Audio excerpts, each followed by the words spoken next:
isang pirasong gintong clip kapalit ng dangal na niyurakan sa gitna ng marangyang mansyon. Habang humahalakhak si Severina sa kanyang gown na gawa sa luha ni Dora, isang katotohanan ang sasabog. Ang utang na loob ay hindi kadena, kundi lason. Hindi na yuyuko ang aliping minaltrato. Magsisimula na ang paniningil ng isang ina. Kaya mo bang tingnan ang mukha ng katotohanan sa likod ng iyong mga mamahaling pabango? Dapat kang magpasalamat sa akin dahil kung hindi dahil sa awa ko, baka nabulok na kayo ng mga anak mo sa kalsada. Huwag kang maging walang utang na loob, Teodora. Ang boses ni Severina Villacorta ay tila matalas na patalim na humihiwa sa katahimikan ng malawak na silid-bihisan. Habang binibitawan ang mga salitang iyon, si Dora ay nakaluhod sa malamig na sahig na gawa sa mamahaling marmol, maingat na kinukuskos ang laylayan ng isang gown na gawa sa purong sutla. Ang kanyang mga daliri, na magaspang dahil sa ilang dekadang paglalaba at pagtatrabaho, ay nanginginig sa takot na baka lalong magalit ang kanyang amo. Sa labas ng mansyon, unti-unti nang sumisikat ang araw sa Maynila. Ngunit sa loob ng silid na ito, tila laging may aninong bumabalot sa pagkatao ni Dora.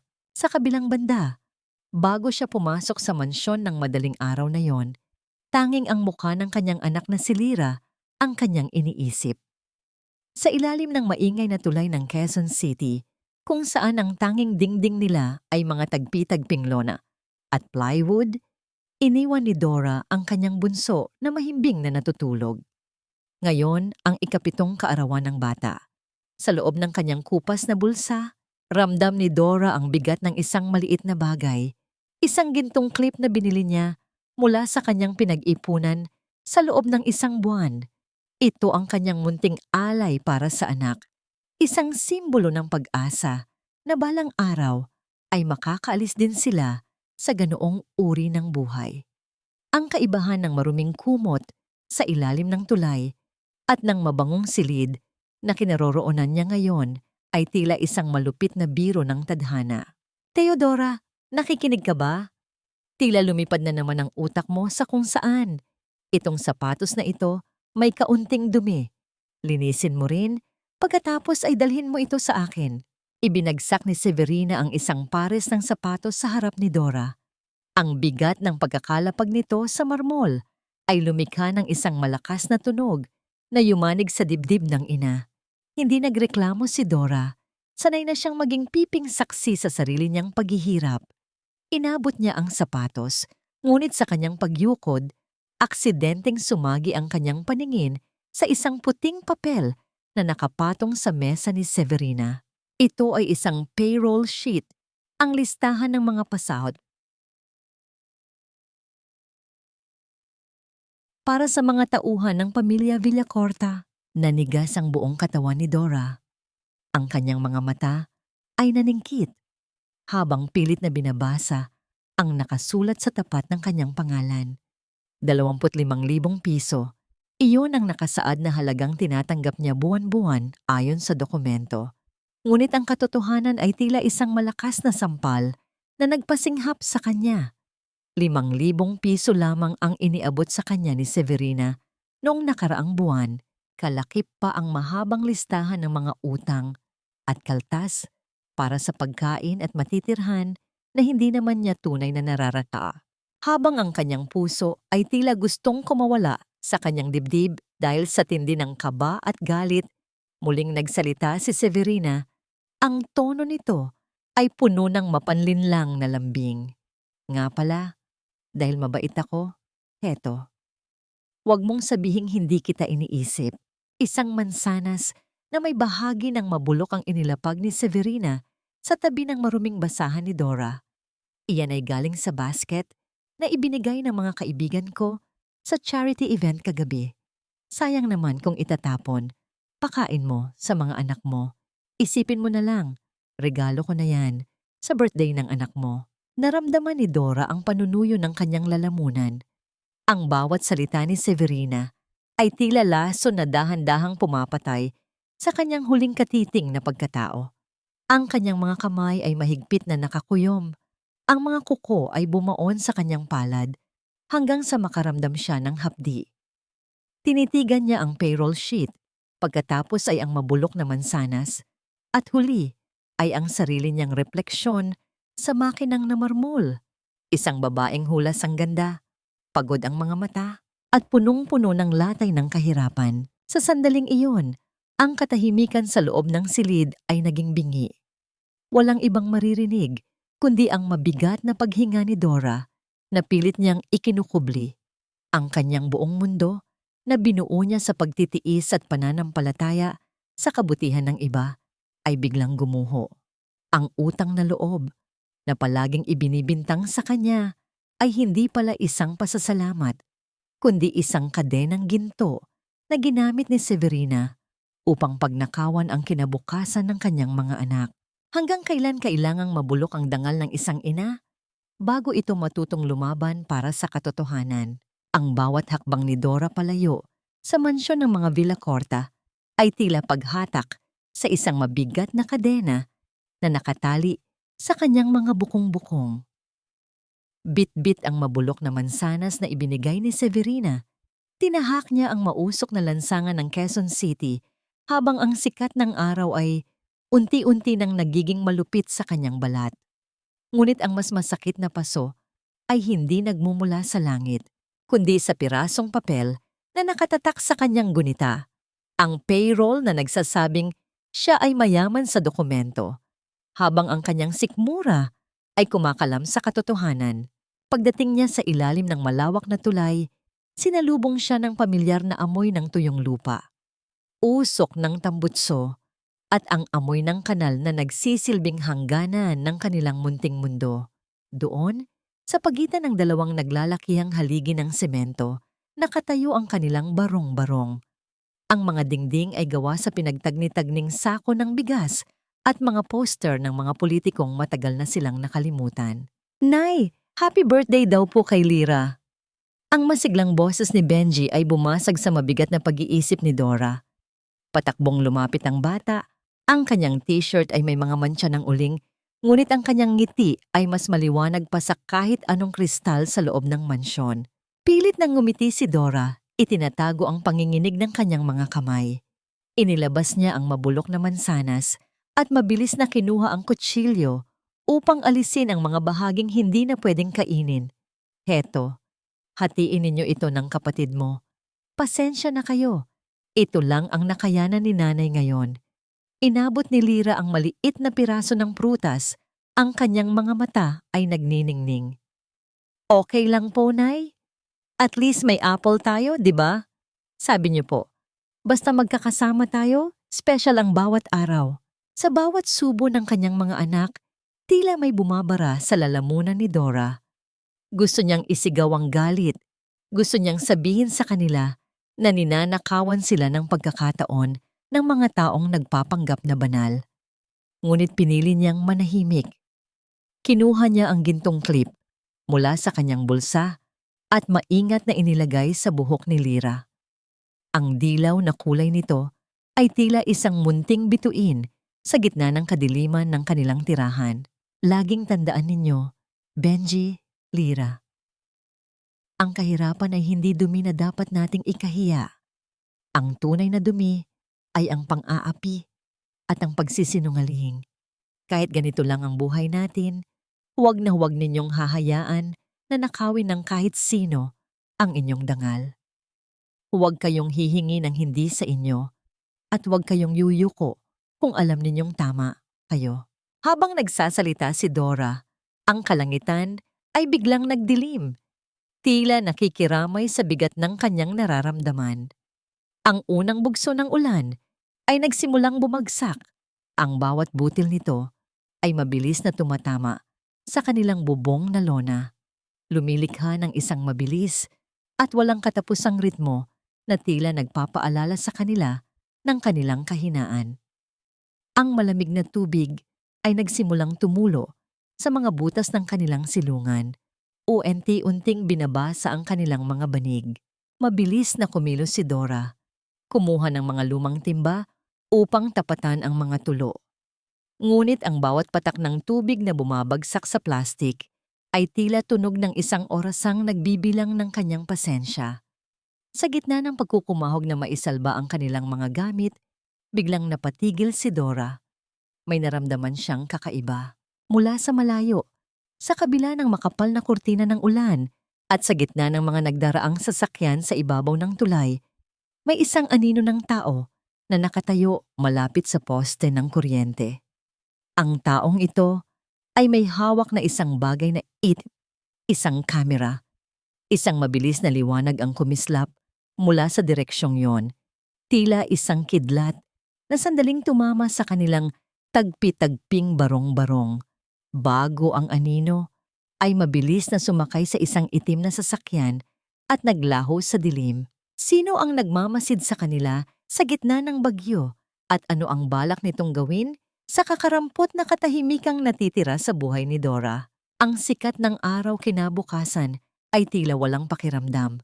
Sa kabila ng baha at basang banig na iniwan ni Dora sa ilalim ng tulay, kailangan niyang bumalik sa mansyon ng mga Villa Corta.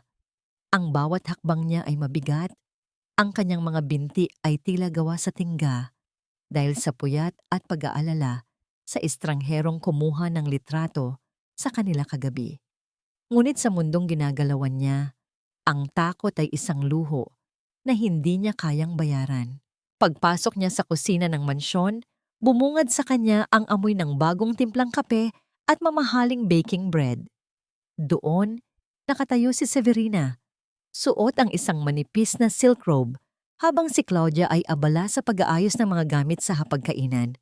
"Theodora, halika rito," tawag ni Severina. Ang boses ay may halong tamis na tila asukal na may lason. "May supresa ako sa'yo. Alam mo namang hindi ako nakakatulog kapag naiisip ko ang kalagayan ninyo." Inilabas ni Severina ang isang kahon ng sapatos.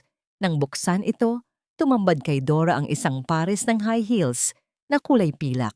Sa malayo, mukha itong bago at makinang, ngunit nang lumapit si Dora, nakita niya ang katotohanan.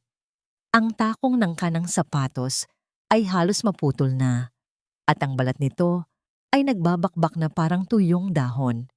Ito ay mga basurang itatapon na sana, ngunit ibinibigay sa kanya bilang isang regalo. "Isinuot ko yan noong huling gala night namin sa Makati. Libo-libo ang halaga niyan, Theodora. Sira lang ng kaunti ang takong, pero kayang-kaya mong ipagawa sa kanto," sabi ni Severina habang hinihimas ang sariling buhok. "Napakaswerte mo talaga dahil palagi kitang naaalala." "Salamat po, ma'am," bulong ni Dora. Ang kanyang lalamunan ay tila tinutusok ng mga tinik. Gusto niyang sabihin na hindi sapatos ang kailangan niya, kundi ang tamang pasahod para maipagamot si Benji. Ngunit ang mga salita ay nanatiling nakapiit sa kanyang dibdib. "Wait, sister. Wag muna," singit ni Claudia habang inilalabas ang kanyang pinakabagong smartphone. "Kailangan nating i-capture ang moment na ito. Ang mga followers mo sa social media ay kailangang makita kung gaano ka-generous sa mga staff mo para sa image ng foundation natin." Inilagay ni Claudia ang cellphone sa harap ng mukha ni Dora. Ang liwanag mula sa screen ay tila humahamon sa dilim na nararamdaman ng ina. Inutusan ni Severina si Dora na hawakan ang sirang sapatos at tumayo sa tabi niya. "Ngumiti ka, Theodora. Huwag kang magmukhang namatayan," utos ni Severina sa pamamagitan ng pag-igting ng kanyang panga, bagaman ang kanyang labi ay nakakurba para sa kamera. "Sabihin mo sa video kung gaano ako kabait sa'yo. Sabihin mo kung paano kita tinutulungan sa lahat ng pangangailangan mo." Dama ni Dora ang pagkapahiya na tila kumukulong tubig na ibinuhos sa kanyang ulo. Kailangan niyang magsinungaling sa harap ng lente. Kailangan niyang purihin ang taong nagnanakaw sa kanya upang mapanatili ang kanyang trabaho. Ang bawat salitang lumalabas sa kanyang bibig, ang mga papuri para kay Severina, ay tila mga latay ng laro na bumibiyak sa kanyang dangal. Nang matapos ang recording, mabilis na binalikan ni Claudia ang video, tila tuwang-tuwa sa nakuhang anggulo ng kabutihan. Habang abala ang magkapatid sa pag-upload ng video sa internet, naramdaman ni Dora ang pag-vibrate ng kanyang lumang cellphone sa loob ng kanyang bulsa. Ang mahinang pag-ugong nito ay tila isang babala. Palihim siyang pumunta sa gilid ng banglababo at kinuha ang tawag. Ang boses sa kabilang linya ay galing kay Aling Rosa, ang kanilang kapitbahay sa ilalim ng tulay. Ang boses nito ay puno ng takot at pagmamadali. Dora! Dora, nasaan ka ba? Si Benji! Nawawala si Benji! Sabi ng mga kalaro niya. May sumunod daw sa kanya na itim na sasakyan paglabas niya ng school kaninang umaga. Ang mundong kinatatayuan ni Dora ay tila biglang nayanig. Ang sirang sapatos na hawak niya ay nahulog sa sahig. Lumikha ng isang mabigat na tunog na bumasag sa katahimikan ng kusina. Ang kanyang puso ay tila tumigil sa pagtibok habang ang mukha ng estrangherong may kamera kagabi ay muling naglaro sa kanyang isipan. Sino ang kumuha sa kanyang anak? At may kinalaman ba ang marangyang mansyong ito sa biglaang paglaho ni Benji? Ang bawat salita ni Aling Rosa sa kabilang linya ay tila mga tipak ng yelo na bumabagsak sa katinoan ni Dora. Pakiramdam niya ay biglang nawalan ng hangin sa loob ng malawak at marangyang kusina. Ang kanyang paningin ay nagdilim at ang mga kamay na kanina ay nanginginig sa pagod ay ngayon ay naninigas na sa matinding takot. Hindi na niya maramdaman ang sahig na kanyang kinatatayuan. Tila unti-unti siyang nilalamon ng isang malalim at madilim na hukay. Ma'am, Ma'am Severina, ang boses ni Dora ay bahagya lamang na narinig. Tila isang mahinang ihip ng hangin sa gitna ng naglalakihang kagamitan sa kusina. Ang anak ko po, si Benji. Nawawala raw po. Lumingon si Severina. Ang kanyang kilay ay bahagyang nakataas habang tinitingnan ang nabitawang sirang sapatos sa sahig. Sa halip na pag-aalala, inis ang rumesponde sa kanyang mukha. Theodora, huwag kang masyadong madrama. Baka naglaro lang yon sa kalsada at nakalimutan ng oras. Alam mo namang ang mga batang lumalaki sa ganyang lugar ay mahilig maglakwatsa. Huwag mong gamiting dahilan iyan para iwanan ang mga gawain mo rito. Pero ma'am, may sumunod daw po na itim na sasakyan. Pakiusap ni Dora, ang kanyang mga mata ay nagsisimula ng mapuno ng luha. Kailangan ko po siyang hanapin. Parang awa niyo na po. Huwag mo akong maparang awa riyan, sagot ni Severina habang tinitingnan ang kanyang bagong manicure. May mahalaga akong meeting sa foundation ngayong hapon. Kailangan mong tapusin ang mga pinapagawa ko. Kapag umalis ka ngayon ng walang paalam, huwag ka nang bumalik. Durog na durog ang puso ni Dora habang pinapanood ang pag-alis ni Severina. Sa kanyang kawalan ng pag-asa, naisip niyang hanapin si Claudia. Alam niyang si Claudia ang humahawak sa mga record ng foundation at baka sakaling may makuha siyang tulong o kahit maliit na halaga mula sa kanyang naipon na benepisyo upang may maipambayad siya sa mga taong tutulong sa paghahanap kay Benji. Tahimik siyang naglakad patungo sa dulo ng pasilyo kung saan naroon ang home office ni Claudia. Ang pinto ay bahagyang nakabukas, sapat na upang makita ang loob ng silid na puno ng mga dokumento at isang nagliliwanag na screen ng laptop. Papasok na sana siya upang magsumamo. Ngunit ang narinig niyang usapan ni Claudia sa telepono ay nagpako sa kanya sa kinatatayuan. Yes, tinitiyak ko na malinis ang lahat, sabi ni Claudia, habang ang kanyang mga daliri ay mabilis na gumagalaw sa ibabaw ng keyboard. Inaalis ko na ang pangalan ni Theodora Salcedo sa listahan ng mga benepisyaryo ng insurance. Mas mabuting sabihin na lang natin na nag-resign siya o hindi na pumasok. Ang pondong nakalaan para sa kanya ay maaari na nating ilipat sa miscellaneous expenses ng foundation. Nanliit ang mga mata ni Dora habang nakasilip sa siwang ng pinto. Sa screen ng computer, nakita niya ang sariling pangalan. Nakita niya ang paggalaw ng cursor patungo sa isang icon na may hugis ng basurahan. Isang mabilis na pagpindot ni Claudia at ang lahat ng pinaghirapan ni Dora sa loob ng 2 taon, ang pangakong tulong medikal, ang pondo para sa edukasyon ng kanyang mga anak, ay naglaho na parang bula. Ito na pala ang katotohanan sa likod ng mga mabulaklak na post sa social media. Hindi lamang ang kanyang sahod ang ninanakaw ng magkapatid, kundi pati na rin ang seguridad ng kanyang pamilya. Ang bawat pagtitiis niya sa loob ng mansyon ay ginagamit lamang upang punan ang mga bulsa ng mga taong nagpapanggap na tagapagligtas ng mahihirap. Dahil sa tindi ng halo-halong emosyon, galit, sakit at kaba, ay bahagyang sumandal si Dora sa pinto. Ang kahoy ay lumikha ng isang mahinang tunog ng pagkiskis sa sahig, isang babala na may nakikinig sa lihim na gawain ni Claudia. Biglang tumigil ang paggalaw ng mga daliri ni Claudia sa keyboard. Ang kanyang ulo ay dahan-dahang lumingon patungo sa pinto. Ang kanyang mga mata ay nanlilisik habang hinahanap kung sino ang nangahas na lumapit sa kanyang opisina. Sino ang nariyan? Ang matalim na tanong ni Claudia na tila isang kidlat na tumapos sa katahimikan. Napahawak si Dora sa kanyang dibdib. Ang kanyang hininga ay tila nabaon sa kanyang lalamunan habang ang mga yabag ni Claudia ay papalapit na sa pinto. Mabilis na umatras si Dora. Ang kanyang mga paa ay tila yelo na dumausdos sa makinis na sahig upang magtago sa likod ng isang malaking florera sa gilid ng pasilyo. Ang pagbukas ng pinto ng opisina ay lumikha ng isang mahigpit na ihip ng hangin na nagpatayo sa mga balahibo ng ina.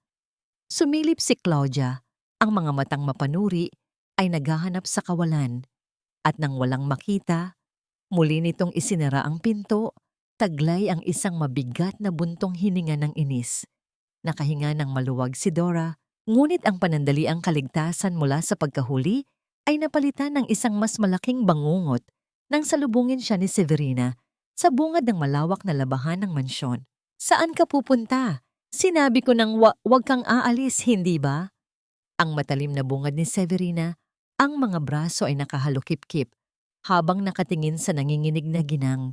Nang makita nitong namumula ang mga mata ni Dora, nagbago ang tono nito, ginawang tila isang nagmamalasakit na amo upang tuluyang makontrol ang sitwasyon. "Huwag kang mag-alala. Pinatawagan ko na ang pulisya sa barangay ninyo at ipinadala ko na rin ang driver ko para hanapin ang anak mo. Kung lalabas ka ngayon at magmamatigas, ipapabawi ko sila at ikaw na ang bahalang maghanap ng walang pera at walang koneksyon. Ngayon, tapusin mo ang lahat ng labahin sa likod. Kapag malinis na ang lahat, saka kita papayagang umuwi." Wala nang nagawa si Dora kundi ang yumuko at lunukin ang pait ng kanyang kalagayan. Ibinigay niya ang kanyang buong tiwala sa huwad na pangako ni Severina, kapalit ng kanyang natitirang lakas at kalayaan. Pumasok siya sa madilim na silid-labahan kung saan naghihintay ang mga bundok ng maruruming kurtina, makakapal na kumot at mga masasela na damit ng mga Villa Corta na hindi maaring isubo sa makina. Ang hangin sa loob ng silid ay malamig at puno ng matapang na amoy ng chemical mula sa mga sabon. Sinimulan ni Dora ang kanyang mabigat na gawain, ibinabad ang kanyang mga kamay sa nagyayelong tubig habang ang kanyang isip ay lumilipad sa madilim na kalsada kung saan maaaring nag-iisa at natatakot ang kanyang anak na si Benji. Lumipas ang mga oras na tila walang katapusan. Ang sikat ng araw sa labas ng bintana ay napalitan ng dilim ng gabi, ngunit ang mga kamay ni Dora ay patuloy sa walang tigil na pagkuskos at pagpiga. Ang matapang na sabon ay unti-unting sumira sa balat ng kanyang mga palad. Bawat pagdampi ng magaspang na tela sa kanyang mga sugat ay nagdudulot ng hapdi na tila mga karayom na tumutusok sa kanyang mga ugat. Ngunit hindi niya ininda ang sakit ng kanyang laman. Mas malalim ang kaba sa kanyang dibdib, ang bigat ng pag-iisip na habang siya ay naguhugas ng dumi ng mga mayayaman, ang kanyang anak ay baka nakararanas ng panganib. Ang kanyang mga luha ay tahimik na dumaloy, humalo sa maruming tubig na kanyang pinaglalabhan, tila nagiging bahagi ng dumi na pilit niyang inaalis. Nang sumapit ang madaling araw, matapos ang halos 20 oras ng walang humpay na pagtatrabaho at pag-aalala, ang katawan ni Dora ay tuluyan ng sumuko sa bigat ng sakripisyo. Ang paningin niya ay unti-unting lumabo at ang buong paligid ay nagsimulang umikot. Ang kanyang hininga ay naging kapos at mabigat habang ang kanyang mga tuhod ay nanghina at bumigay. Ang kanyang katawan ay bumagsak at tumama sa malamig at basang baldosa. Isang tahimik na tagpo ng pagdurusa na walang sino mang nakasaksi. Nakahandusay siya sa sahig, walang malay at balot ng matinding pagod. Habang sa kabilang bahagi ng marangyang mansyon ay mahimbing na natutulog ang mga taong umubos sa kanyang lakas at pag-asa. May gigising ba sa kanya mula sa malamig na sahig na ito o tuluyan na siyang lalamunin ng pag-iisa at kawalan ng katarungan? Ang panlalamig ng baldosa sa pisngi ni Dora ang sadyang gumising sa kanya mula sa maikling pagkawalang malay. Pilit siyang bumangon kahit tila pinupunit ang bawat kalamnan sa kanyang katawan. Batid na ang pag-idlip ay isang malaking kasalanan sa loob ng mansyon ng mga Villacorta.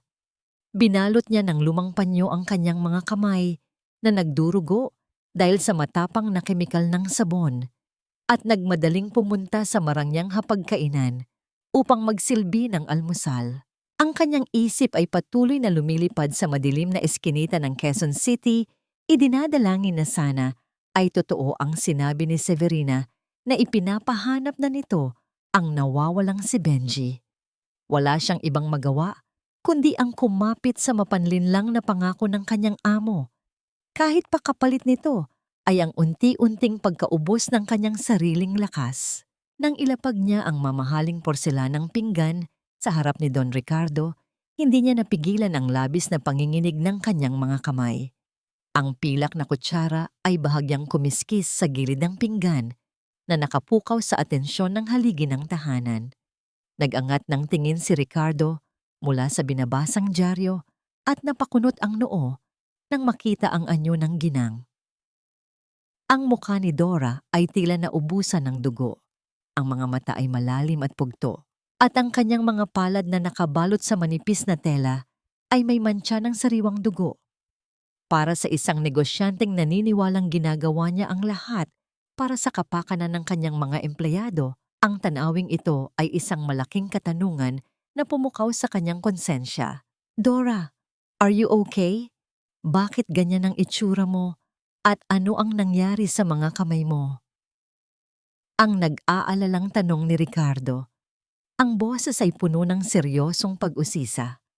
Bago pa man makasagot si Dora, bumaling si Ricardo sa kanyang asawa na kasalukuyang sumisimsim ng mainit na kape. Severina, akala ko ba ay inayos na ng foundation natin ang tirahan nila? Kumusta na pala ang bagong bahay ninyo sa proyektong pabahay, Dora? Nabanggit ni Severina na nakalipat na raw kayo roon noong 1 buwan, kaya sana naman ay mas maayos na ang tulog mo ngayon. Naniga si Dora sa kanyang kinatatayuan. Ang salitang bagong bahay ay tila matalim na patalim na itinusok sa kanyang dibdib. Nais niyang isigaw na hanggang ngayon ay sa ilalim pa rin ng madilim na tulay sila nakatira, na ang ulan ay patuloy na bumabasa sa kanilang banig at ang anak niya ay kasalukuyang nawawala. Ngunit bago pa man bumuka ang kanyang mga labi, ang matalim na sulyap ni Severina ay nagpatahimik sa kanya. Oh honey, she loves it there. Ang mabilis at napakatamis na singit ni Severina, ang ngiti nito ay walang bakas ng pagkabalisa. Hindi ba, Theodora? May sarili na silang kwarto ng mga bata, may malinis na tubig at hindi na sila inuulan. Inabot nga ng madaling araw iyan sa paglalaba kagabi dahil gusto raw niyang suklian ang kabutihang ibinigay natin sa kanila. Sobrang grateful niya sa atin, kaya ganyan siya kasipag. Yumuko si Dora upang itago ang nagbabadyang mga luha. Ang panginginig ng kanyang katawan ay lalong lumala habang pilit na kinakagat ang kanyang ibabang labi upang huwag humikbi. O opo, sir. Salamat po. Ang tanging lumabas sa kanyang lalamunan, mga salitang kasing pait ng apdo na pilit niyang nilunok upang iligtas ang buhay ng kanyang anak na hawak ng kasinungalingan ni Severina. Ngunit hindi tanga si Ricardo. Ang panginginig ng mga balikat ni Dora, ang dugo sa kanyang mga kamay, at ang takot sa kanyang mga mata ay hindi tumutugma sa kwento ng isang taong nabigyan ng magandang buhay. Ang pagdududa ay nagsimulang mag-ugat sa kanyang isipan. Matapos ang almusal at umalis na ang kanyang asawa patungo sa isang spa appointment, nagpasya si Ricardo na dumaan sa home office ni Severina upang kumuha ng isang mahalagang dokumento para sa kanyang negosyo. Habang hinahanap ang folder sa ibabaw ng makalat na mesa ng asawa, hindi sinadyang masagi ng kanyang siko ang isang makapal na brown envelope na may tatak ng kanilang charity foundation, dahilan upang malaglag ang mga laman nito sa sahig. Habang pinupulot ang mga nagkalat na papel, isang tiyak na resibo ang nakakuha ng kanyang pansin. Ito ay may nakasulat na halaga na saktong-sakto sa badyet na nilagdaan niya noong nakaraang buwan para sa pagpapatayo ng bahay ni Dora. Ngunit nang basahin niya ang nakalagay sa detalye ng binili, tila huminto ang pagtibok ng kanyang puso. Hindi ito resibo para sa mga materyales sa pagpapatayo ng bahay, kundi isang katibayan ng pagbili ng isang eksklusibong set ng diamond necklace at earrings mula sa isang sikat na tindahan ng alahas sa Makati, na binili noong mismong araw na inilabas ang pondo para sa mahihirap. Paano naging kwintas ng brilyante ang bubong na dapat sanang sumisilong kina Dora? At ano pang mga maitim na sikreto ang nakatago sa likod ng huwad na kabaitan ng kanyang asawa? Ang panginginig ng lumang telepono sa loob ng bulsa ni Dora ay tila isang kuryente na nagpabalik sa kanyang ulirat mula sa paghuhugas ng mga pinggan. Habang palihim niyang binabasa ang mensahe mula kay Aling Rosa, ang mga luha ng matinding kaluwagan ay umagos sa kanyang mga pisngi, ngunit agad itong napalitan ng panibagong uri ng takot. Nahanap na si Benji. Ayon sa mensahe, nagtago ang bata sa loob ng isang madilim at malamig na imburnal sa buong magdamag upang takasan ang itim na sasakyang umaaligid sa kanya. Ngayon, nasa labas ito ng likurang gate ng mansyon, bitbit ni Aling Rosa, at nag-aagaw buhay sa tindi ng lagnat. Mabilis pa sa hanging tumakbo si Dora palabas patungo sa gate ng mga serbidora. Pagbukas niya ng bakal na pinto, bumungad sa kanya ang nakapanlulumong anyo ng kanyang panganay. Ang balat ni Benji ay namumutla at tila nagkukulay umuube ang mga labi dahil sa ginaw, habang ang buong katawan nito ay walang tigil sa panginginig. Nang dampian ni Dora ang noo ng bata, halos mapaso ang kanyang mga palad sa sobrang init nito. Wala na siyang pakialam sa mga patakaran ng mansyon. Kailangan niyang isugod ang kanyang anak sa ospital.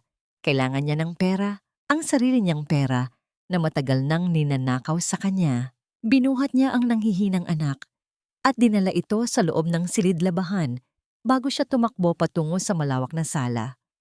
Doon, nakaupo si Severina sa isang pelus na sofa, masayang sinusuklayan ng mahaba at makintab na balahibo ng kanyang alagang aso na si Princess. Ang paligid ay amoy mamahaling pabango, isang nakasusuyang kaibahan sa amoy ng pawis at luha na dala ni Dora. Walang atubiling ibinagsak ni Dora ang kanyang mga tuhod sa malamig na marmol. Ang kanyang mga kamay ay magkadaupang palad na nakataas. Ang kanyang boses ay nanginginig sa matinding pagmamakaawa. Ma'am Severina, parang awa niyo na po. Kailangan ko po ng advance sa sweldo ko o kahit kaunting tulong lang po mula sa pondo ng foundation. Nasa likod po si Benji. Napakataas po ng lagnat. Kailangan ko po siyang madala sa ospital ngayon din. Baka po hindi na niya kayanin. Tiningnan lamang siya ni Severina nang may pandidiri, tila ba isang nakakapasong sakit ang dinala ni Dora sa kanyang malinis na teritoryo. Ano ba, Theodora? Bakit ka pumapasok dito ng ganyan ang itsura mo? At bakit mo dinala rito ang anak mo? Baka mahawa pa ng kung anong sakit si Princess. Wala akong cash ngayon. Lahat ng pera ay nakatali sa mga investment ng foundation. Painumin mo na lang ng tubig at pahigain mo muna sa labas. Habang patuloy na lumuluhod at umiiyak si Dora, dumating si Claudia mula sa pangunahing pinto.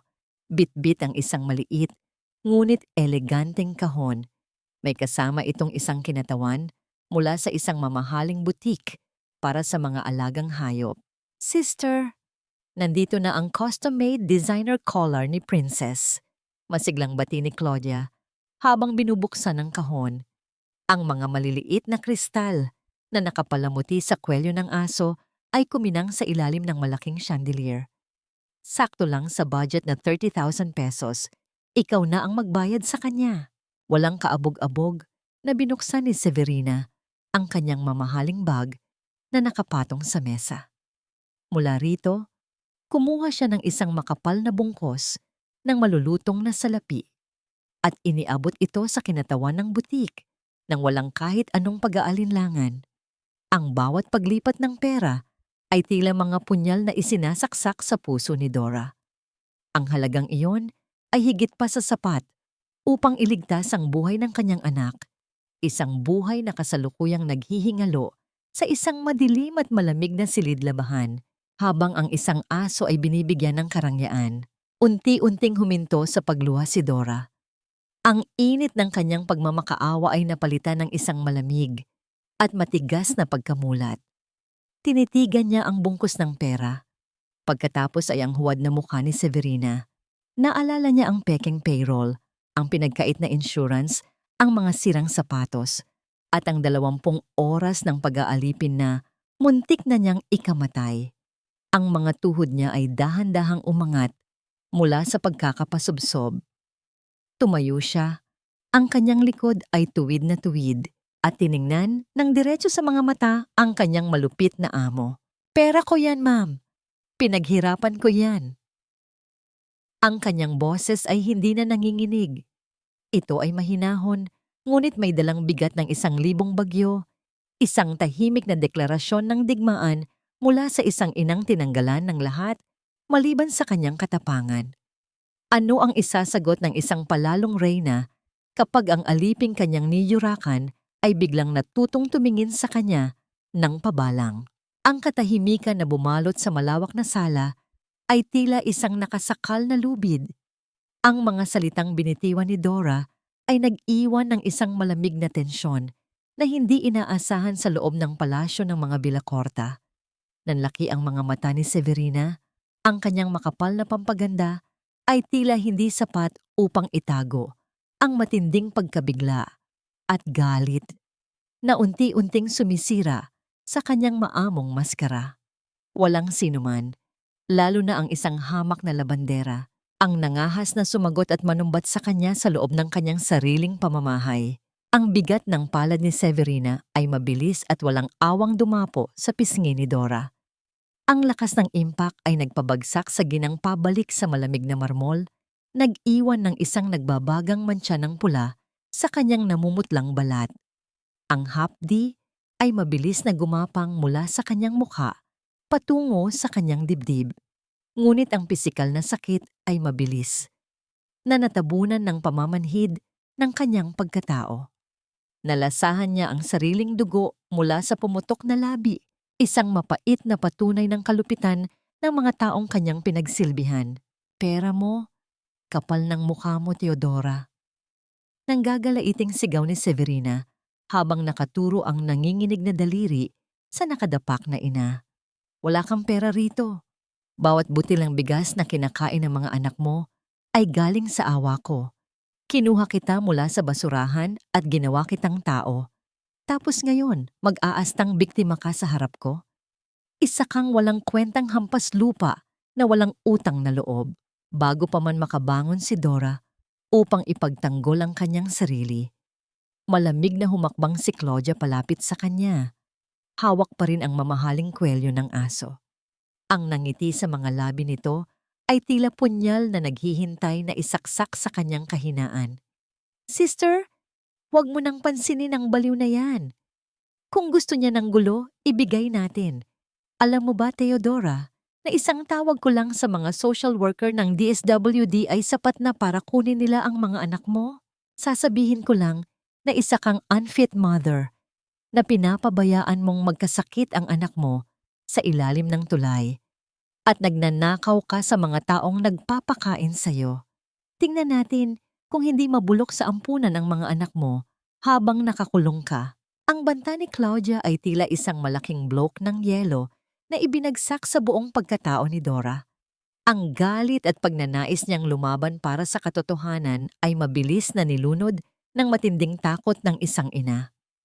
Hindi niya alintana ang paghihirap, ang gutom, o kahit ang kamatayan, ngunit ang mahiwalay sa kanyang mga anak ay isang impyerno na hindi niya kayang isugal. Tinitigan niya ang magkapatid, mga halimaw na nagkukubli sa likod ng mga mamahaling damit at perpektong ngiti. Sa sandaling ito, batid niyang wala siyang laban sa kanilang salapi at kapangyarihan. Kahit nanginginig ang buong katawan at umiikot ang paningin, pilit na inangat ni Dora ang kanyang sarili mula sa pagkakadapa. Hindi na siya nagsalita. Tinalikuran niya ang mga huwad na Diyos ng mansyon at buong lakas na tumakbo pabalik sa silid-labahan kung saan naghihingalo ang kanyang anak. Binuhat niya ang nag-aapoy na katawan ni Benji, mahigpit na niyakap ito sa kanyang dibdib na tila pilit inililipat ang sariling lakas patungo sa nanghihinang bata. Sa pagbukas niya ng pinto palabas ng mansyon, sinalubong siya ng isang malakas at walang awang hagupit ng bagyo. Ang langit ay nagbuhos ng mabibigat na tubig na tila nakikiramay, ngunit walang kakayahang magbigay ng kaligtasan. Wala nang sapi ng kanyang mga paa matapos itong maiwan sa pagmamadali, subalit hindi niya ininda ang mga matatalas na bato at magaspang na semento. Tumakbo si Dora, palabas ng nagtataasang bakod ng mga Villacorta. Tinatahak ang madilim at binabahang lansangan ng Maynila, bitbit ang nag-iisang dahilan ng kanyang paghinga, patungo sa isang kawalan kung saan ang susunod na hakbang ay maaaring mga hulugan ng buhay o kamatayan. Ang bawat patak ng ulan na tumatama sa bubong ng marangyang sasakyan ni Don Ricardo ay lumilikha ng isang mabigat at nagmamadaling ritmo, tila nakikipagsabayan sa matinding kabog ng kanyang dibdib.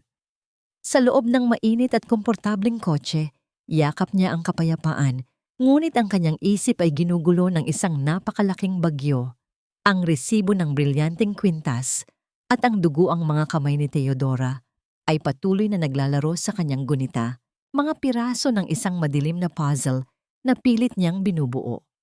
Matapos matuklasan na ang address ng proyektong pabahay na sinasabi ng kanyang asawa ay isang bakanteng lote lamang, minaneho niya ang kanyang sasakyan patungo sa lumang tirahan ng kanilang labandera. Umaasang mali ang lahat ng kanyang hinala. Subalit ang katotohanang naghihintay sa kanya sa ilalim ng tulay ng Quezon City ay mas malupit pa sa inaasahan niya. Habang binabagtas ng kanyang sasakyan ang binabahang kalsada, ang makapangyarihang liwanag mula sa mga ilaw ng kanyang kotse ay tumama sa isang nakapanlulumong tanawin. Sa gitna ng umaagos na putik at basura, isang maliit na batang babae ang nakaluhod sa malamig na semento. Basang-basa ang panginginig nitong katawan habang pilit na sinasalba ang ilang naluoy na pahina ng mga kwaderno mula sa rumaragasang tubig. Sa kabila ng matinding dilim at lamig, ang tanging kinang na nakita ni Ricardo ay ang isang kupas na gintong clip na nakakabit sa buhok ng bata. Isang pamilyar na bagay na madalas ikwento ni Dora nang may labis na pagmamalaki. Ito si Lyra, ang anak na sinasabi ni Severina na ligtas at komportableng natutulog sa kanilang bagong bahay. Hindi na inalintana ni Ricardo ang baha.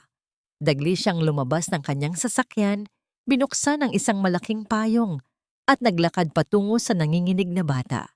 Ngunit bago pa man siya makalapit, isang anino mula sa madilim na eskinita ang mabilis na tumakbo palapit.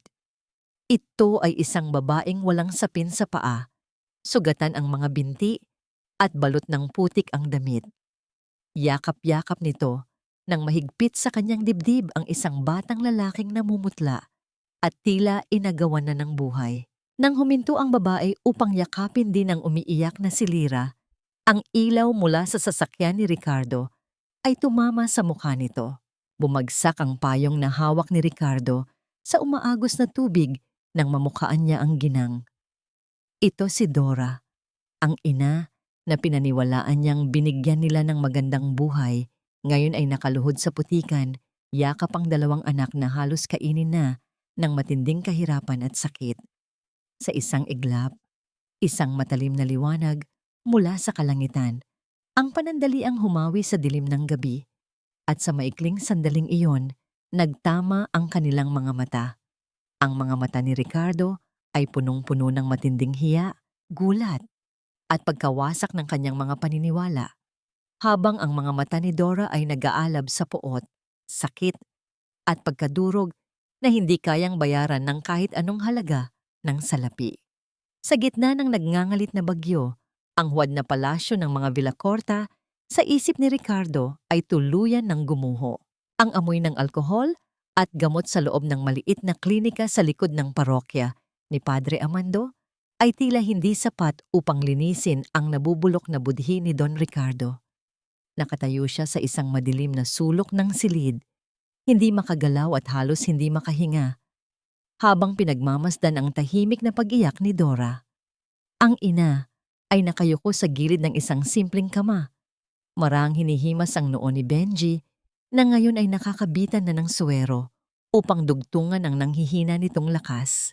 Ang bawat higbi ni Dora ay tila umaapoy na asido na pumapaso sa pagkatao ng bilyonaryo. Wala siyang mukhang maiharap. Ang yaman na palagi niyang ipinagmamalaki bilang simbolo ng kanyang kabutihan ay ginamit pala bilang matalim na instrumento ng pang-aalipin sa sarili niyang poder. Nang hindi na makayanan ang bigat ng kanyang nasasaksihan, tahimik na lumabas si Ricardo at tinahak ang makitid na pasilyo patungo sa lumang opisina ng butihing pari. Sinalubong siya roon ng isang mabigat na katahimikan at ng malungkot, ngunit mapanuring tingin ni Padre Amando. "Patawarin ninyo ako, Padre," ang nanginginig na bungad ni Ricardo habang pabagsak na inuupo ang sarili sa isang lumang silya. "I honestly thought my wife was genuinely helping them. Binibigay ko ang lahat ng pondo na hinihingi niya para sa foundation dahil akala ko ay nakakarating ito sa mga nangangailangan. Wala akong kaalam-alam na unti-unti na pala nilang pinapatay ang pamilya ni Dora. Ang pagkabulag ng mga mayayaman ay madalas nagmumula sa kanilang kagustuhang maniwala sa sarili nilang kabutihan, Don Ricardo, ang mahinahon ngunit mariing tugon ng pari. Ang iyong asawa ay nagtayo ng isang magandang entablado, ngunit ang mga haligi nito ay gawa sa pawis at luha ng mga taong pinagkaitan ninyo ng dangal. Kung nais mo ng katotohanan, matagal na itong naghihintay sa iyo." Mula sa ilalim ng kanyang mesa, inilabas ng pari ang isang luma at makapal na kahon. Ang paglapag nito sa ibabaw ng kahoy na lamesa ay nagpaangat sa makapal na alikabok, isang tahimik na patunay ng matagal na pagkakakubli ng mga kasalanan ng pamilya Villacorta. Walang atubiling binuksan ito ni Ricardo. Bumungad sa kanya ang tambak ng mga dokumentong matagal nang kinokolekta at itinatago ni Dora sa tulong ng simbahan. Nandoon ang mga orihinal na resibo ng mga pinamalengke ni Dora na nagkakahalaga lamang ng barya, na pilit itinutugma sa mga pekeng resibo ng mamahaling grocery items na isinusumite ni Claudia sa foundation. Nandoon ang mga kopya ng pekeng payroll kung saan libo-libong piso ang nakasaad, katabi ng manipis na sobre kung saan nakasulat ang tunay na 5,000 pisong natatanggap ng labandera buwan-buwan. At ang pinakamasakit sa lahat ay ang isang lumang audio recorder. Nang pindutin ito ni Ricardo, umalingaw-ngaw ang boses ng kanyang asawa sa loob ng tahimik na opisina.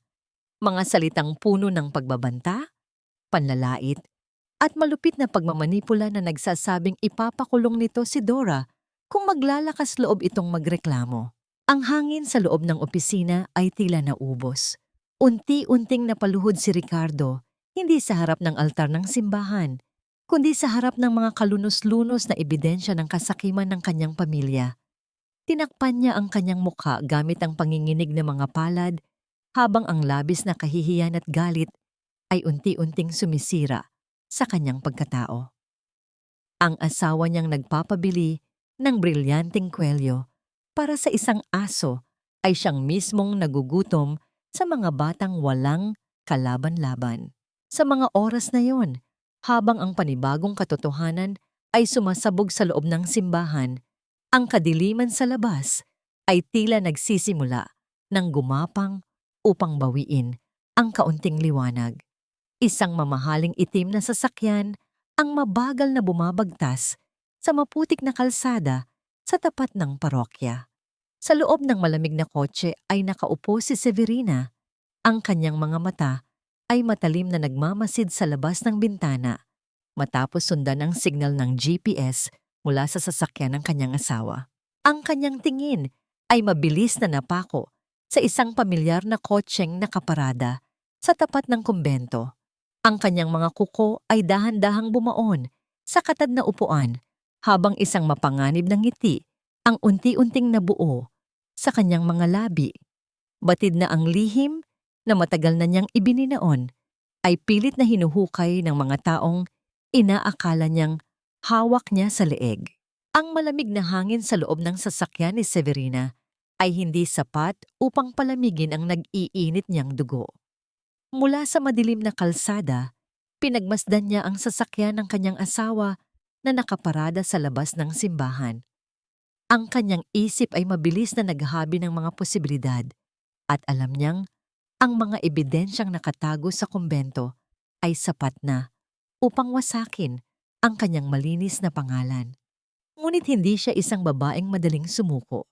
Isang mapanganib na ngiti ang unti-unting nabuo sa kanyang mga labi habang inaalala niya ang isang maliit na detalyeng ginawa ng kanyang kapatid na si Claudia bago pa man tuluyang makatakas si Dora mula sa mansyon. Noong mga oras na nakaluhod at nagmamakaawa ang labandera sa kanilang paanan, lihim na isiningit ni Claudia ang isang mamahaling singsing na brilyante sa loob ng mga tupi ng lumang kumot na nakabalot sa nanginginig na katawan ni Benji. Ito ang kanilang patibong. Isang matalim na alas na ngayon ay handa na niyang gamitin. Kinuha ni Severina ang kanyang telepono at lumikha ng isang perpektong pag-arte. Ang kanyang boses ay naging garalgal, puno ng pekeng paghikbi at panginginig habang kausap ang hepe ng pulisya. Sinabi niyang ang kanyang pinagkakatiwalaang tulong bahay ay tumakas matapos limasin ang kanyang mga mamahaling alahas. Ginamit niya ang lahat ng mabulaklak na salita upang palabasin na siya ay isang biktima ng kawalang utang na loob, isang maawaing amo na ninakawan ng mismong taong binigyan niya ng pagkain at bubong.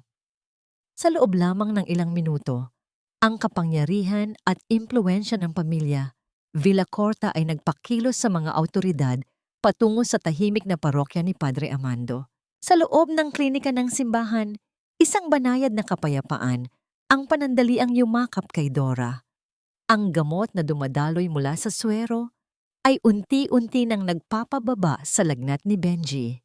Si Lyra ay mahimbing nang nakahiga sa tabi ng kanyang kapatid, ligtas mula sa hagupit ng ulan sa labas.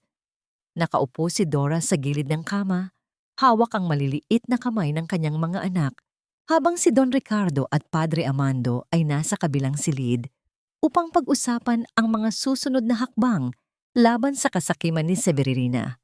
Sa unang pagkakataon, naramdaman ng ina na may kakampi siya, na ang katotohanan ay malapit ng magbigay ng katarungan sa kanilang pagdurusa.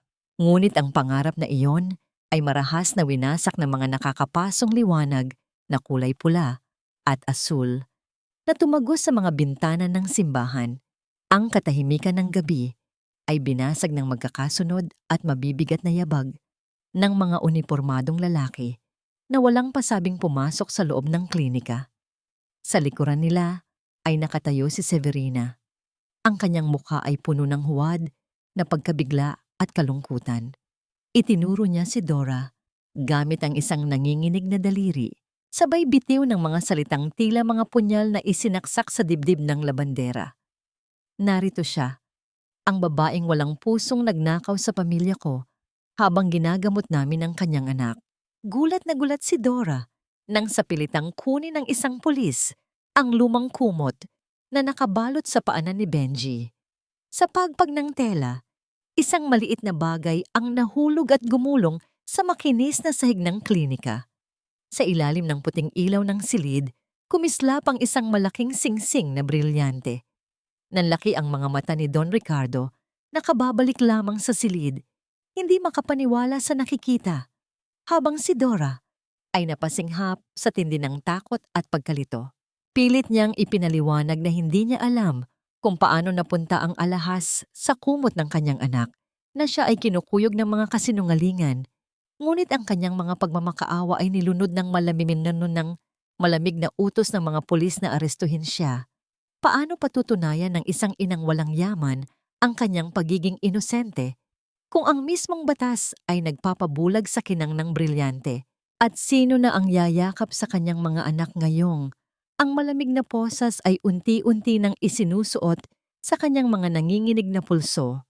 Ang malamig na bakal ay tuluyan ng pumulupot sa nanginginig na pulso ni Dora. Ang bigat nito ay tila kumakatawan sa lahat ng pangaaping tiniis niya sa kamay ng mga bilakorta. Ang pag-iyak ni Lyra ay pumunit sa katahimikan ng klinika, habang si Benji ay nanatiling walang malay sa gitna ng kaguluhan. Tiningnan ni Dora si Severina, na ngayon ay nagkukunwaring pinupunasan ang mga huwad na luha ng pagtataksil. Subalit, bago pa man mahila ng mga pulis ang kaawa-awang ina palabas ng pinto, isang matatag at malalim na boses ang pumigil sa kanilang mga hakbang. Bitawan ninyo siya. Ang mariing utos ni Don Ricardo. Ang kanyang presensya ay nagdala ng isang awtoridad na nagpatahimik maging sa mga pulis. Humakbang siya sa gitna. Ang kanyang mga mata ay nag-aapoy sa pinaghalong galit at kahihiyan habang nakatingin sa kanyang asawa. Walang naganap na pagnanakaw. Ang singsing na yan ay pagmamay-ari ng pamilya ko, at ako mismo ang naglagay niyan sa mga gamit niya bilang tulong sa pagkakasakit ng kanyang anak. Isang malaking hindi pagkakaintindihan lamang ang nangyari. Nanlaki ang mga mata ni Severina. Ang kanyang perpektong plano ay biglang nadurog ng mismong taong inaakala niyang bulag sa kanyang mga kasalanan. Pilit niyang sinalungat ang asawa, ngunit ang malamig at matalim na tingin ni Ricardo ay sapat na upang iparating na alam na nito ang lahat ng kanyang maitim na lihim at nabasa na nito ang bawat pekeng resibo. Upang hindi tuluyang masira ang kanyang imahe sa harap ng mga awtoridad, napilitan si Severina na bawiin ang reklamo. Lumabas siya ng klinika kasama ang mga pulis, ngunit nag-iwan siya ng isang palihim at nakakapasong sulyap kay Dora, isang tahimik na pangako na hindi pa tapos ang kanilang laban. Nang lisanin ng mga awtoridad ang lugar, ang natirang lakas ni Dora ay tuluyan ng naglaho. Napaluhod siya sa sahig. Ang kanyang mga hikbi ay malalim at puno ng sakit na matagal na niyang kinikimkim. Agad siyang dinaluhan ni Padre Amando. Marahang inalalayan ang kanyang mga nanginginig na balikat. Dinala sila ng pari sa pinakasulok na bahagi ng kumbento, sa isang lumang silid na nagsisilbing taguan para sa mga humihingi ng santuwaryo at pag-asa. Ang lugar ay amoy lumang kahoy at kandila, nagbibigay ng isang kakaibang pakiramdam ng kapayapaan at kaligtasan na matagal nang ipinagkait sa kanyang pamilya. Sa loob ng silid, maingat na inihiga ni Don Ricardo si Benji sa isang malinis na kama bago niya kinuha ang isang makapal na kumot upang balutin ang nanginginig na katawan ni Lyra. Ang kanyang mga kilos ay maingat at puno ng paggalang, malayo sa imahe ng isang mayamang negosyanteng walang pakialam na nakilala ni Dora sa mansyon. Nang lumapit siya kay Dora upang iabot ang isang baso ng maligamgam na tubig, ang kanilang mga daliri ay bahagyang nagtama.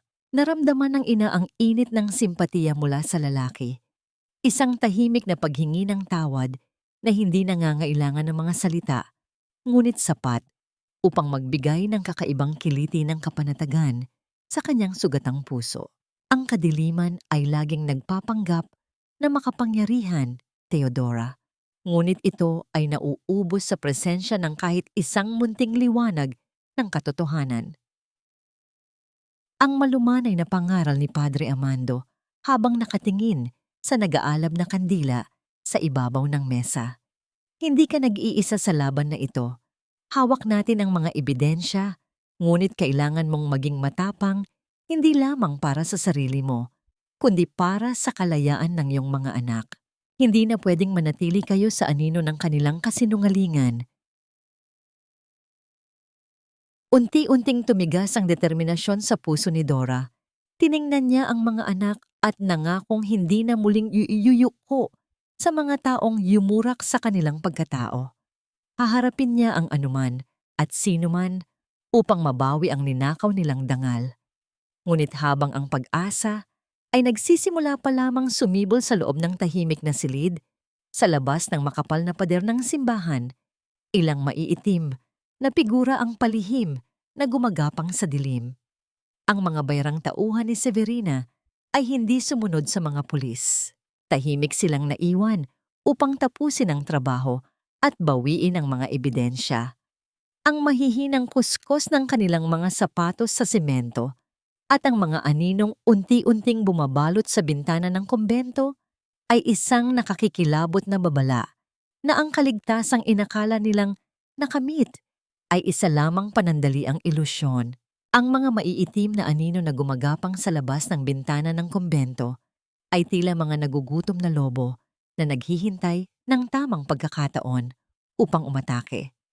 Naramdaman ni Don Ricardo ang panganib nang mapansin niya ang kakaibang paggalaw ng mga dahon sa labas kahit walang ihip ng hangin. Maingat niyang binuksan ang pinto ng silid at lumabas sa madilim na pasilyo. Inilalagay ang sarili sa pagitan ng pamilya ni Dora at ng mga bayarang tauhan ng kanyang asawa. Nang magtama ang kanilang mga paningin sa ilalim ng malamig na liwanag ng buwan, isang tahimik ngunit mabigat na sagupaan ng kapangyarihan ang naganap. Hindi na kailangan ng dahas. Sapat na ang awtoridad sa tinig ni Ricardo at ang banta na puputulin niya ang pondo ng mga ito upang pilitin silang umatras, pabalik sa dilim. Batid niyang hanggat hawak nila ang ebidensya, hindi titigil si Severina sa paghahasik ng lagim.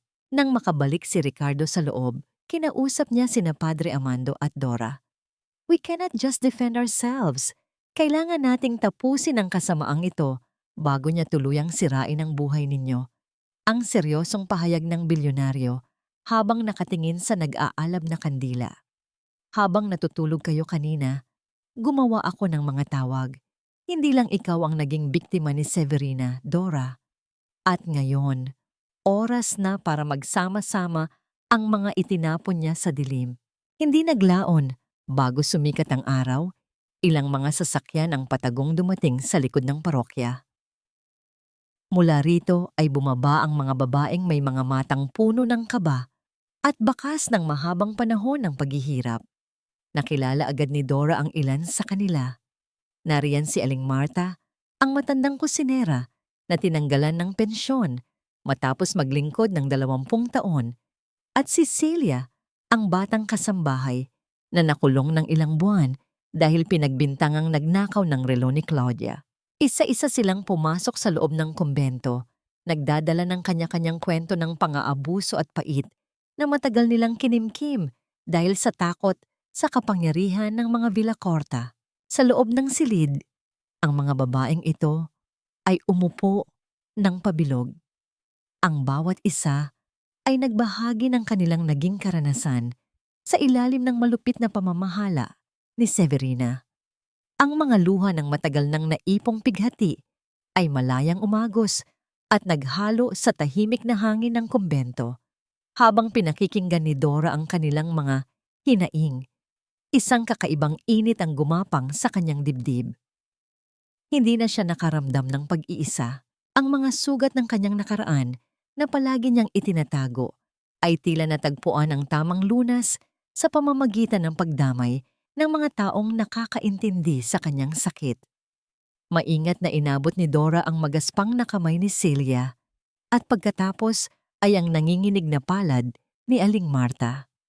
Ang kanilang mga daliri ay nagkaugnay, bumubuo ng isang matibay na tanikala ng pag-asa at pagmamahal.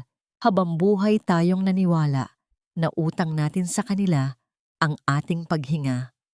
Ang malumanay, ngunit matapang na wika ni Dora, ang kanyang mga mata ay nagliliwanag sa bagong tuklas na lakas.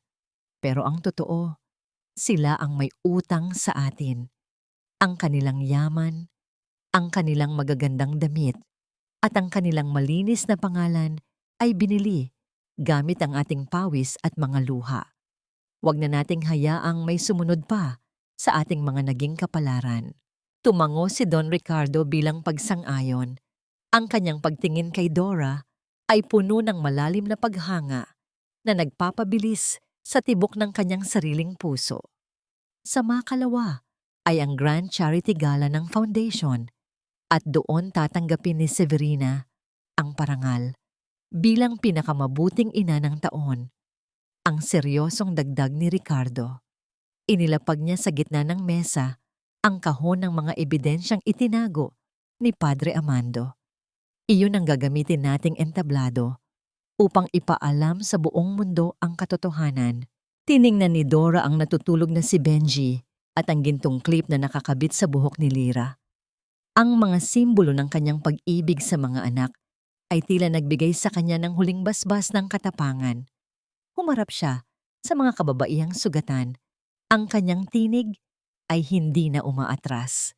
Handa na ba kayong bawiin ang inyong dangal? Ang malawak na ballroom ng isang tanyag na hotel sa Makati ay napapalamutian ng libu-libong kristal at malalagong bulaklak na nagmula pa sa ibang bansa. Dito nagtipon ang mga pinakamakapangyarihan at pinakamayayaman sa lipunan. Lahat ay balot ng mamahaling alahas at mga kasuotang gawa ng mga kilalang mananahi. Sa gitna ng karangyaang ito ay nakatayo si Severina, suot ang isang kumikinang na silk gown, ang mismong damit na nilinis at pilit inayos ni Dora gamit ang kanyang sugatan at nagdurugong mga kamay. Bawat ngiti ni Severina sa mga panauhin ay tila isang perpektong maskara ng kabutihan, habang sa isang sulok ay nakatayo si Claudia. Pasikretong binibilang sa kanyang isip ang mga milyon-milyong pisong donasyon na pumasok sa kanilang huwad na foundation. Nang magsimula ang formal na seremonya, ang tagapagdaloy sa entablado ay nagbuhos ng mga mabulaklak na salita upang ipakilala ang reyna ng gabi. Tinawag niya si Severina bilang pinakamabuting ina, ang simbolo ng pag-asa para sa mga maralita at ang nag-iisang tatanggap ng parangal para sa walang katumbas na pagkakawang gawa. Ang pagdikit ng mga palad ng mga panauhin ay lumikha ng isang alon ng paghanga, isang ritual ng pagpupugay na mas lalong nagpalaki sa ego ng ginang. Habang inaakyat ni Severina ang entablado, nararamdaman niya ang rurok ng kanyang kapangyarihan. Kinuha niya ang tropeong gawa sa purong ginto at nagsimulang magbigay ng isang madamdaming talumpati tungkol sa kanyang di umano'y sakripisyo at pagmamahal sa mga mahihirap na itinuturing na niyang pamilya. Ngunit sa itaas ng ballroom, sa loob ng madilim at tahimik na control room ng hotel, nakatayo si Don Ricardo. Ang kanyang mga mata ay walang emosyon habang pinapanood ang walang hiyang pagpapanggap ng kanyang asawa. Sa tabi niya ay nakatayo si Dora, kasama ang iba pang mga babaeng pinagkaitan ng dangal. Walang bakas ng takot sa mukha ng labandera. Ang kanyang tuwid na tindig ay naglalaman ng lakas ng isang inang handang bawiin ang kinabukasan ng kanyang mga anak. Lumingon si Ricardo kay Dora at sa isang palitan ng tahimik na pag-unawa, ibinigay ng bilyonaryo ang isang pinal na senyas sa teknisyano ng hotel. Sa kalagitnaan ng malambing na pananalita ni Severina tungkol sa habag at pagkakapantay-pantay, ang malaking screen sa likuran ng entablado ay biglang nawalan ng liwanag. Ang mga inihandang larawan ng kanyang mga pekeng proyekto ay naglaho sa isang iglap. Isang matinding pagkalito ang gumuhit sa mukha ng mga panauhin. Pilit na inayos ni Severina ang kanyang ngiti. Inaasahang isa lamang itong maliit na aberya sa teknolohiya at inutusan ang mga nasa likuran na ibalik ang kanyang presentasyon. Subalit bago pa man niya maituloy ang panlilinlang, ang buong ballroom ay Nilamon ng isang malamig at pamilyar na boses. Ito ay hindi bahagi ng kanyang inihandang programa. Ang mga salitang nagmula sa audio recorder na itinago ni Dora ay yumanig sa bawat sulok ng marangyang bulwagan. Kapal ng mukha mo, Theodora. Wala kang pera rito. Bawat butil ng bigas na kinakain ng mga anak mo ay galing sa awa ko. Kinuha kita mula sa basurahan at ginawa kitang tao. Tapos ngayon, mag-aastang biktima ka sa harap ko. Isa kang walang kwentang hampas lupa na walang utang na loob. Ang lahat ng nakangiting mukha ng mga mayayaman ay mabilis na napalitan ng matinding gulat at pandidiri. Ang paligid ay nabalot ng isang mabigat at nakatutunaw na katahimikan habang ang bawat masakit na pagmumura at pagbabanta ni Severina ay patuloy na umaalingaw-ngaw. Naniga si Severina sa gitna ng entablado. Ang kanyang tropeo ay tila naging isang mainit na baga sa kanyang mga kamay habang nakatitig sa kawalan kung saan ang kanyang palasyong buhangin ay tuluyan ng gumuho sa harap ng buong mundo. Ang pagbagsak ng gintong tropeo mula sa nanginginig na mga kamay ni Severina ay lumikha ng isang mataginting na kalansing na tuluyang bumasag sa natitirang hibla ng kanyang dignidad sa loob ng malawak na ballroom.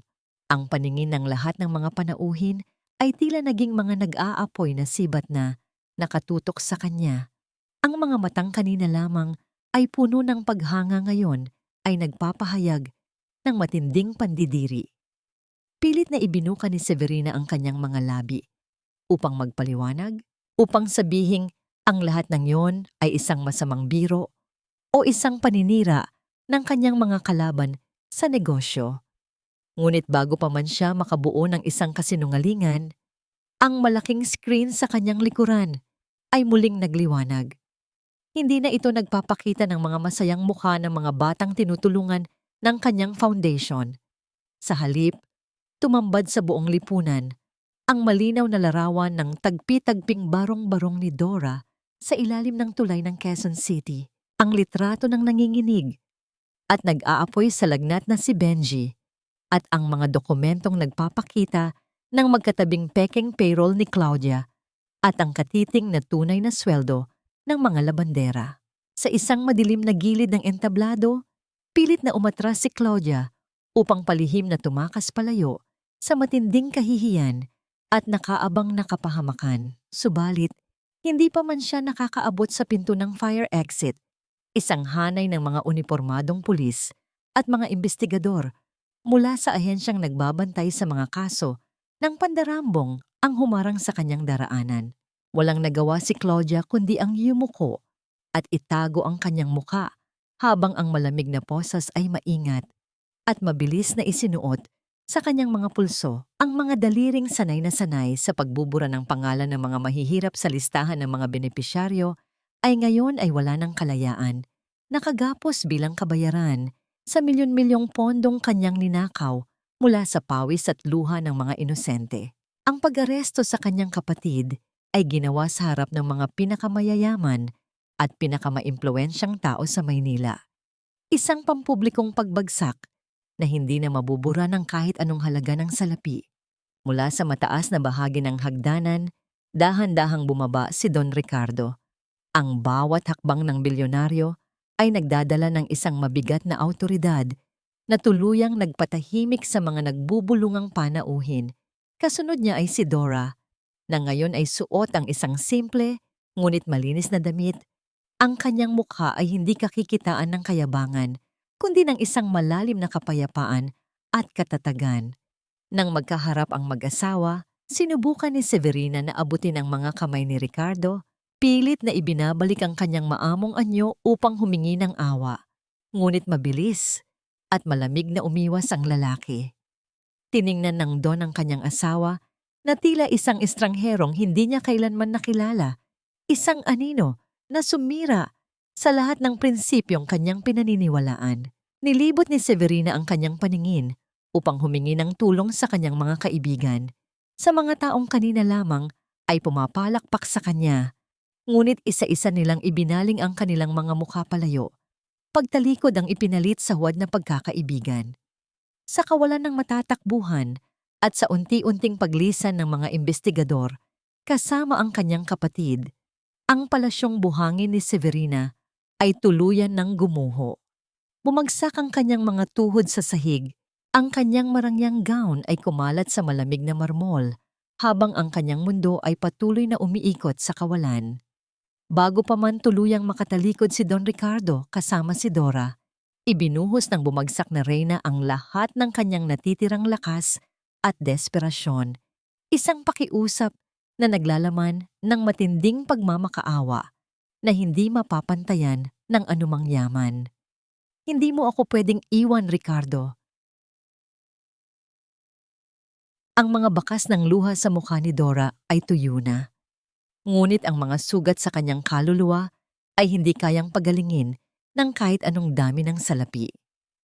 Isang linggo matapos ang malagim na gabi sa ballroom, nakatayo siya sa loob ng opisina ni Padre Amando.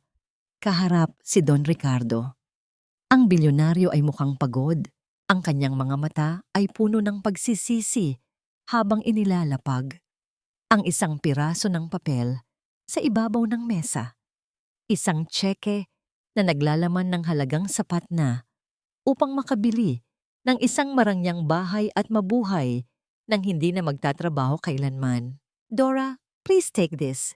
Para ito sa kinabukasan ni na Benji at Lyra. Consider this as a gift. Isang paraan para kahit paano ay makabawi ako sa lahat ng sakit na idinulot ng pamilya ko sa inyo. Ang mahinahon at pakiusap na wika ni Ricardo. Ang kanyang boses ay tila nagmamakaawa. Umaasang ang perang ito ay magsisilbing pantakip sa mga gabing puyat at mga sugat sa kamay ni Dora. Tinitigan ni Dora ang tseke. Ang puting papel ay tila nagliliwanag sa ilalim ng ilaw ng opisina. Isang napakalaking tentasyon para sa isang inang naranasang kumain ng mabulok na mansanas. Ngunit sa halip na abutin ito, dahan-dahang iniurong ni Dora ang papel pabalik sa gawin ni Ricardo.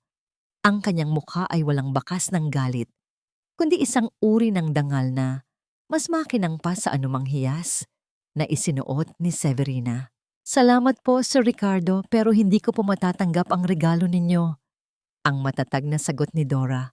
Ang kanyang boses ay may lalim ng isang taong nahanap na ang tunay na halaga ng kanyang sarili. Ang kailangan ko po ay hindi limos o regalo. Ang hinihingi ko po ay ang katarungan.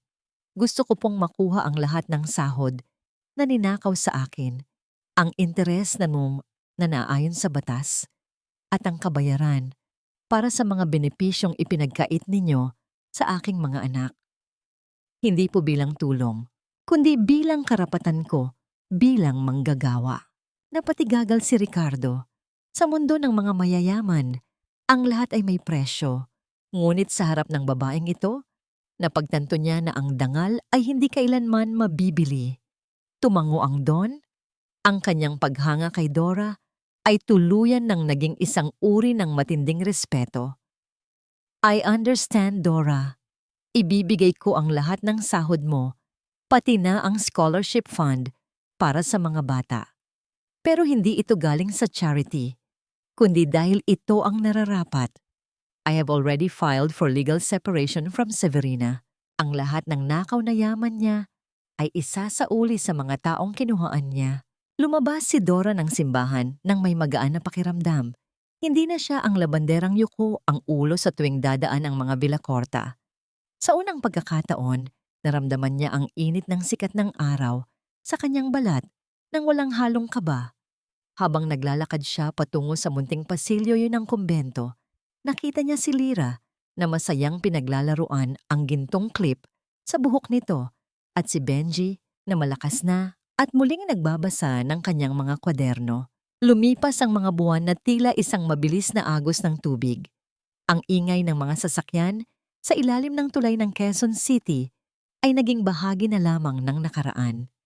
Isang taon ang lumipas, isang bagong umaga, ang sumibol sa isang tahimik na kanto malapit sa parokya. Isang munting gusali ang nakatayo roon. May pinturang puti at asul. At sa itaas ng pinto, ay nakasulat sa malalaking letra ang pangalang Malinis na Simula, Laundry Services.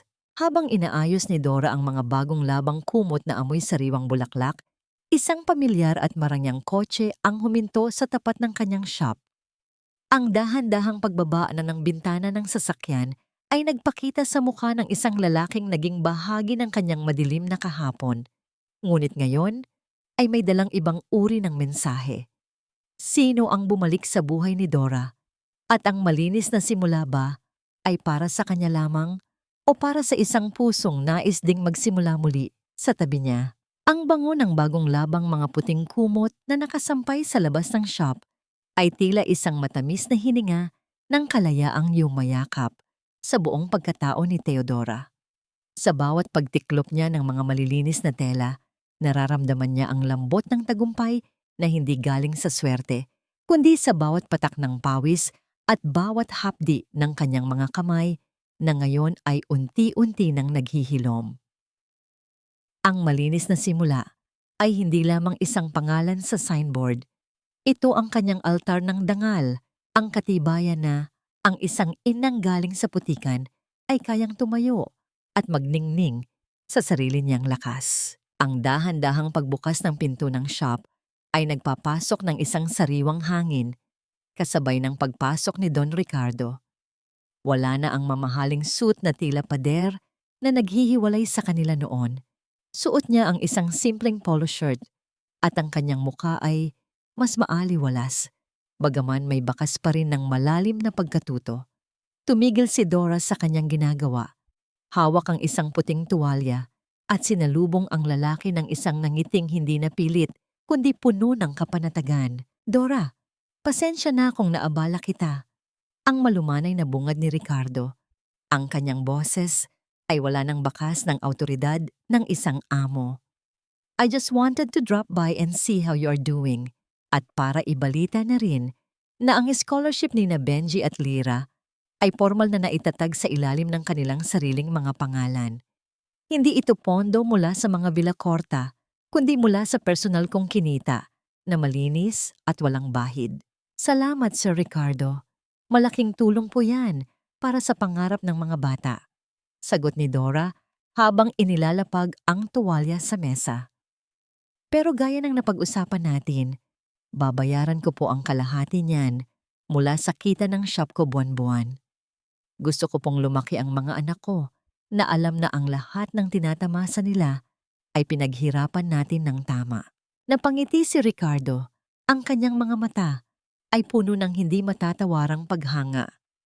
You never changed, Dora. Your dignity is your greatest wealth. I actually came here to offer something else. Nagtayo ako ng isang maliit na training center para sa mga domestic workers, para turuan sila ng kanilang mga karapatan, basic accounting, at livelihood skills. I was wondering, baka gusto mong maging isa sa mga mentors namin?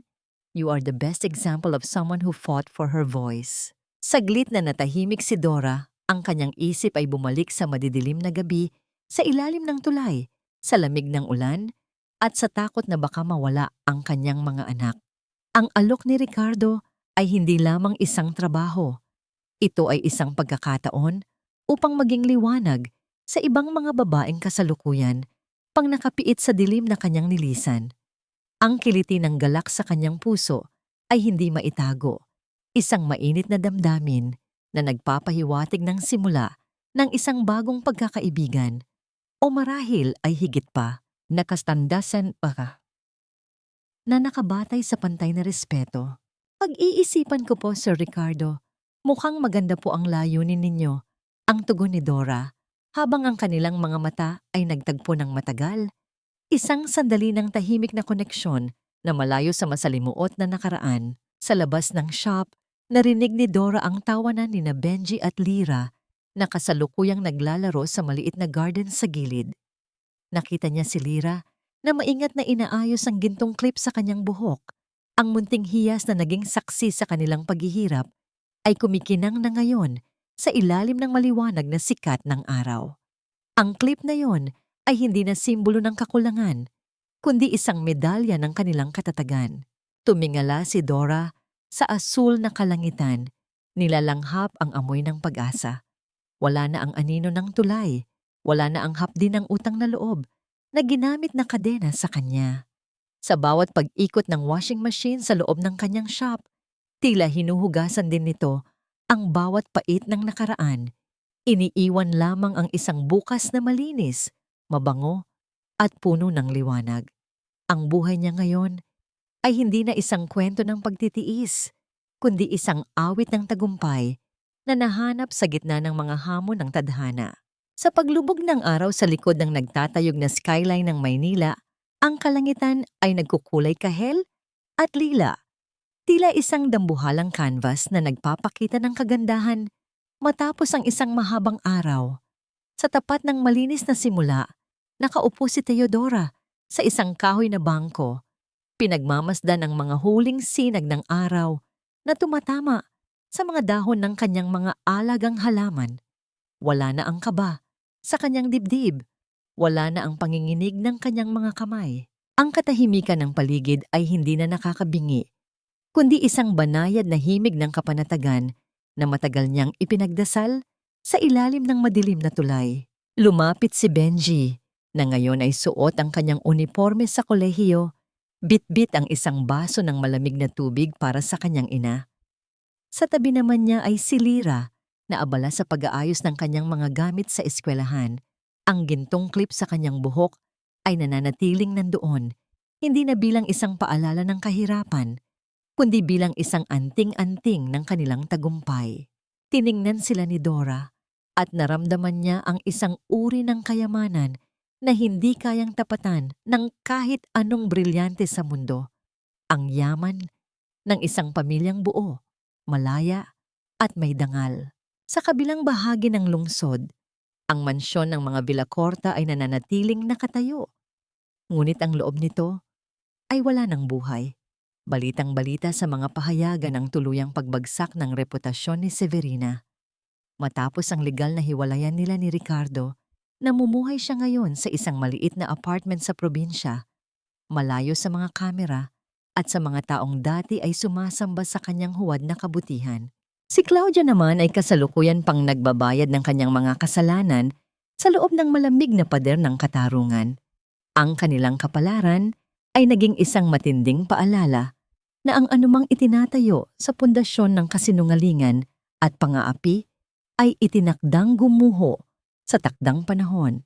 Nang dumating si Don Ricardo upang ihatid ang ilang mga dokumento para sa foundation, hindi na siya tinanggap ni Dora bilang isang amo o bilang isang tagapagligtas. Tinanggap niya ito bilang isang kaibigan na nahanap ang sariling katubusan sa pagtulong sa iba nang walang hinihintay na kapalit.